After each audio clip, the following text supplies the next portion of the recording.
ഞാൻ പിന്നെയും ക്രോസാൻ്റാണ് ഉണ്ടാക്കിയത്. ലാസ്റ്റ് ടൈം ബേക്ക് ചെയ്തത് 1 വീക്ക് ഇരുന്നേ ഫ്രീസറിൽ വെച്ചിട്ട് ഞാനൊരു 30 സെക്കൻഡ്സ് ചൂടാക്കി അങ്ങനെ എടുക്കുക. അപ്പം ഇതിൻ്റെ ഗുണം കിട്ടിയ എങ്ങനെയാണെന്ന് വെച്ചാൽ മോൾക്ക് സ്കൂളിൽ സ്നാക്സ് കൊടുത്തു വിടുന്നതിന് ഞാൻ ഇതാണ് കൊടുത്തു വിടുന്നത്. ഇപ്പം എനിക്ക് ഏറ്റവും കൂടുതൽ മോട്ടിവേഷൻ തരുന്ന ആൾ എൻ്റെ ഇഷ്ടക്കുട്ടിയാണ്. ആൾ ഞാൻ എന്തുണ്ടാക്കി കൊടുത്താലും കൊള്ളില്ലെന്ന് പറയില്ല കേട്ടോ, ഇഷ്ടമായിട്ട് കഴിക്കും. അപ്പോൾ അത് കാണുമ്പോൾ നമുക്ക് പിന്നെയും ഉണ്ടാക്കി കൊടുക്കാൻ തോന്നുമല്ലോ. അങ്ങനെ സെക്കൻഡ് ടൈം ചെയ്യുന്ന ക്രോസാനിൽ ഞാൻ വിചാരിച്ചിട്ട് pastry cream, strawberry pastry cream ഞാൻ ഉള്ളിൽ ചെയ്തിട്ടാണ് കൊടുത്തത്. അപ്പം അത് ഭയങ്കര യമ്മിയായിട്ട് തോന്നി. പിന്നെ എനിക്ക് കുക്കിംഗ് ഒന്നും വലിയ താല്പര്യമുള്ള ആളൊന്നും ആയിരുന്നില്ലേ.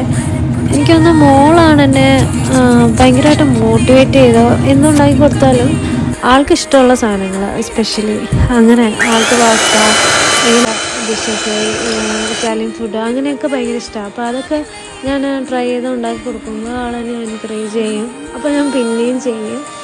അപ്പം ഞാനും ഹാപ്പി, ആളും ഹാപ്പി. ഇതാണ് എൻ്റെ വീട്ടിലെ മെയിൻ എൻ്റർടൈൻമെൻറ്റ്.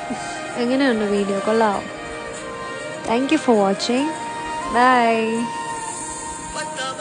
എൻ്റെ ഓവർ ക്യൂട്ട്നെസ് സൗണ്ടൊക്കെ കുറഞ്ഞില്ലേ? ഇപ്പം സീരിയസ് ആയില്ലേ?